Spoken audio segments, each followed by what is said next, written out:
izin kami di Kabupaten Puncak ini penyelenggaraan pemerintahan, pelayanan kemasyarakatan dan pembangunan berjalan di tempat. Karena apa? Terkait dengan stabilitas keamanan di daerah, Bapak Ibu. Oleh karena itu, pada pertemuan yang luar biasa ini kita bicara di atas kertas itu manis-manis, bagus-bagus, tapi kita tidak melihat di mana ada beberapa daerah. Tadi Pak Sekda Maibrat sampaikan bahwa kondisi rakyat kita hari ini dari Pegunungan Bintang sampai dengan Maibrat, kondisi masyarakat kita sangat memprihatinkan.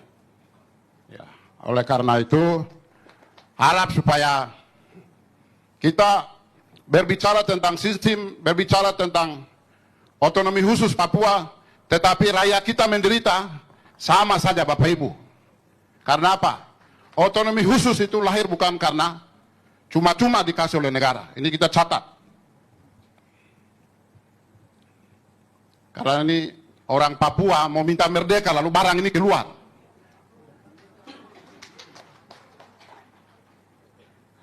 Kemarin Pak Dr. Agus Gumule menyampaikan bahwa data pendidikan setanah Papua itu 600 anak tidak bersekolah hari ini.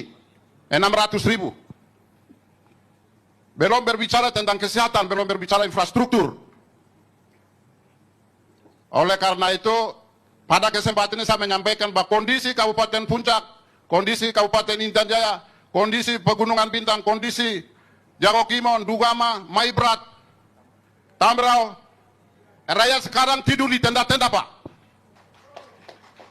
Hari ini rakyat tidur di tenda-tenda.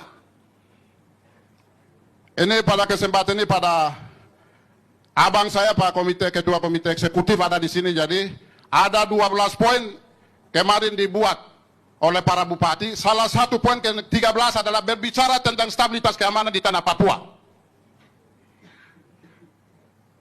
Saya masukkan itu, Pak. Pak Sekda saya, Sekda Provinsi Papua Tengah, tolong laporkan Pak Gubernur.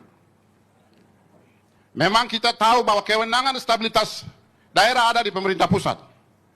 Penanganan stabilitas keamanan itu ada kewenangan pusat, bukan pemerintah daerah. Tetapi, bagaimana kita berbicara program manis-manis di atas kertas, sampai orang Papua lagi hari ini keluar dengan air mata, hari ini tidur di tenda.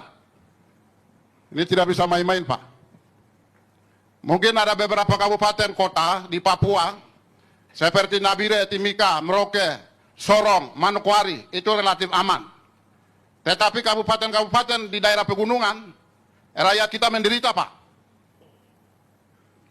Oleh karena itu, sistem yang disampaikan oleh Bapak-Bapak pembawa materi tadi, ada supaya khusus untuk daerah-daerah pegunungan, daerah-daerah yang tidak bisa dijangkau dengan sistem, atau internet, mohon juga dipertimbangkan juga di sini. Agar supaya apa?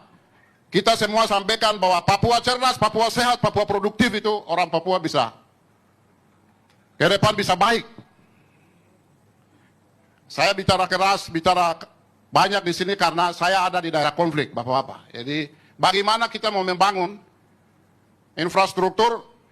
Saya sampaikan kepada Bapak-Bapak bahwa Kabupaten Puncak itu harga satu sak semen itu 2.800.000 per hari ini. Kalau kita angkat roda 4 dari Timika ke Puncak, Bapak Ibu bayangkan itu sekali angkut 600.000, Pak. 600 juta. Ini sama dengan harga satu mobil. Kita mau membangun dari sisi anggaran setiap APBD kita dapat 1, sekian. Kemudian biaya keamanan, biaya para pengungsi. Bayangkan Bapak Ibu, tingkat kemahalannya sudah besar, bagaimana keamanan juga terganggu, bagaimana kita mau membangun. Nah ini. Genap sudah penderitaan kita, Bapak Ibu.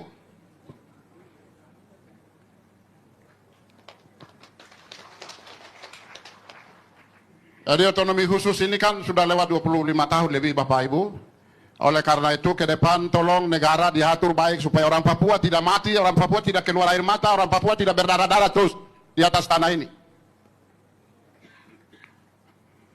Sekali lagi abang saya Pak Komite Eksekutif, ada juga BP3 OKP. Ya, harap supaya tujuan dari kedua lembaga ini kan artinya apa? Mempercepat pembangunan otonomi khusus Papua. Ya, hal ini tidak bisa main-main. Bapak-bapak hari ini tolong bicara dengan Pak Menteri Dalam Negeri sampai dengan Pak Presiden supaya tolong bicara tentang stabilitas keamanan tanah Papua. Jangan bicara program pendidikan kesehatan. Kami di puncak ini pendidikan kesehatan tidak jalan, Pak. Kalau angkanya Pak Dr. Sumule sampaikan 600 ditambah dengan kami di puncak dan Intan Jaya, di Maibrat, di Ndugama, daerah-daerah konflik ini mungkin udah tambah lagi 800.000. Nanti akan meningkat itu. Jadi jangan kita bicaranya percepatan saja, tapi orang Papuanya tidak melihat. Ini nggak boleh, Pak. Karena Otsus itu lahir karena masyarakat kecil ini. Kami berdasi berbaju, sekarang kita duduk di ruangan AC, tapi hari ini masyarakat saya tidur di tenda, Pak. Jadi tolong selesaikan ini dulu. Bagaimana strategi untuk penanganan terkait dengan keamanan dulu. Nanti pembangunan akan ikuti itu. Rakyat lagi menderita hari ini. Nah, itu yang saya sampaikan. Terima kasih apabila saya sampaikan kata-kata kotor saya tarik kembali. Yang sempurna adalah milik Tuhan. Selamat siang. Wabillahi taufiq wal hidayah. Wassalamualaikum warahmatullahi wabarakatuh. Selesai.